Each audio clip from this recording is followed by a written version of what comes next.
So this is the 2005 projectiles question on an inclined plane.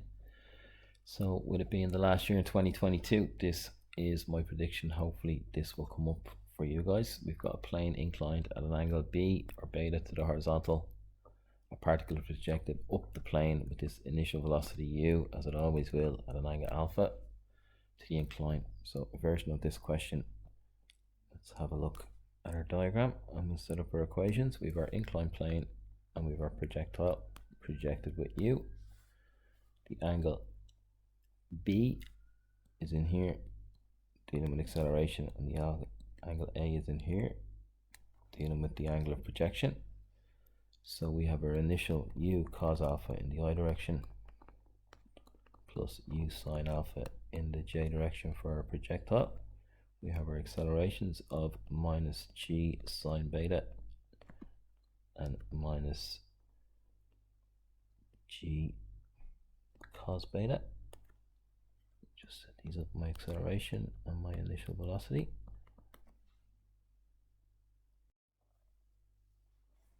So now this question will ask the range.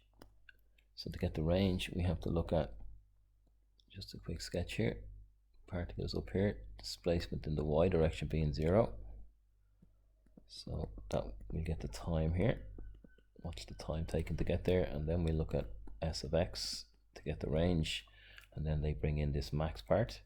And maybe just before we start this question, if you get to show this alpha, I'm going to change it to a is equal to 45 minus b over 2. Let's just start with seeing where this comes from. If you multiply by 2, you're going to get 2a is equal to 90 minus b. And bringing the b across, we get 2a plus b is equal to 90. So no harm to do this at the start. This is where we're going to go with this question. Let's see where this comes now when we start using our trig identities. So let's look at the time taken to get there. S of y is equal to 0, so s of y is equal to 0. Therefore ut plus a half at squared is equal to 0. My initial in the y direction is my u sine alpha, so u sine alpha times t minus, then we'll call a g over 2. We're asked for it in terms of u, a and b. So we leave it in terms of g, u, a and b.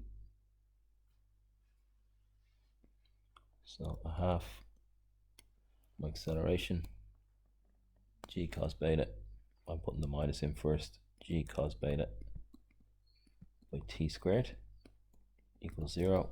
Factoring out my t, I'm going to get u sine alpha minus g over 2 cos beta times t.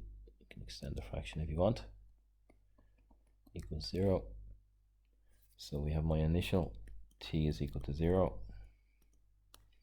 and do it the long way in the exam, u sine alpha minus g cos beta times t over 2 equals 0.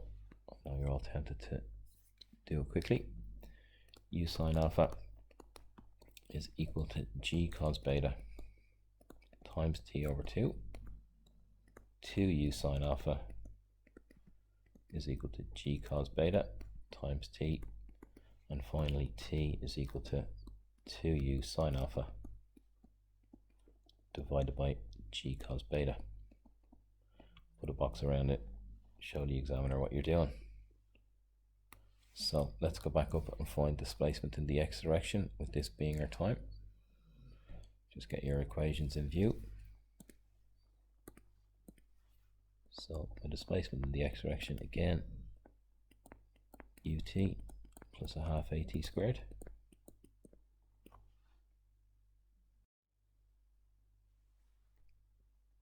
So u cos alpha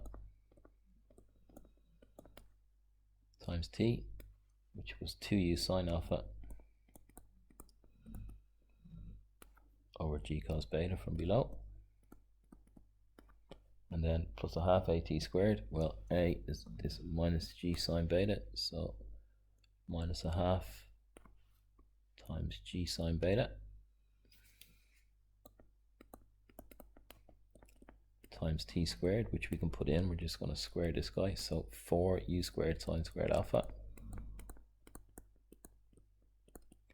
divided by this guy squared, g squared, cos squared beta. So this is s of x. So on the left hand side here, simplifying this, we're going to get 2u squared, and we're going to have cos alpha sine alpha, and that's all over g cos beta.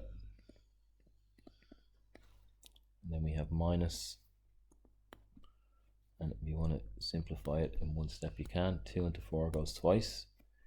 This g will cancel off the squared, and I think that's probably enough to do in one step. So you're going to get 2u squared sine squared alpha sine beta, or the other way around, and that's all over g cos squared beta. So now factoring out what's common, we've got 2u squared and we've got g cos beta on the bottom. You can do this quicker if you want, but I think just factor out what's common. That leaves cos alpha. We've actually got a sine alpha too, don't we? Let me factor out the sine alpha too. Sine alpha. And that then leaves cos alpha for this guy. Everything else is factored out. And then minus, we've got sine alpha sine beta. And on the bottom of this one, we'll have cos beta.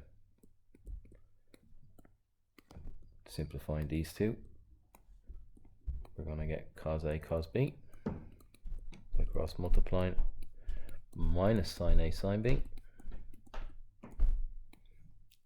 all over cos B, which I'm now going to factor out to the left hand side. So 2u squared sine A over g cos squared B.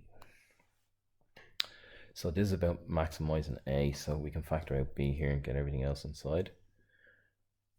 So if we now see what cos A cos B minus sine A sine B is in the tables, we'll see that it's equal to cos A plus B. So you can see now we're getting to the point of simplification. So we have 2u squared sine A cos A cos B, and I'm just going to put the g cos squared B here in the bottom, which I'm going to factor out this part of it. So sine A cos B in the tables now for these two, sine A cos B. And I hope you're all shouting, it's actually 2 sine A cos B, which we'll have in the tables. 2 sine A cos B, 2 sine A cos B is equal to sine A plus B. So we're going to get sine A plus B plus sine A minus B. That's what we need here. So what does this simplify to? Sine A plus B is A plus A plus B. So that's sine 2A plus B. Now that's what we had at the beginning of the question. And then we're going to have plus sine A minus B. So sine of A minus A plus B, A minus B. So that's A minus B, or the sine of minus B. And the sine of minus B is minus the sine of B. So we're going to get sine 2A plus B minus sine of B, and this is how we maximize this. So let me just tidy this up. We're also going to have u squared over g cos squared B on the outside times this guy. This is s of x, and the max range, you start doing this in the year 2022 in the summer, and you get to this point, you're going to say 2a plus b is equal to 90. You've already done this at the start of the question. 2a is equal to 90 minus b.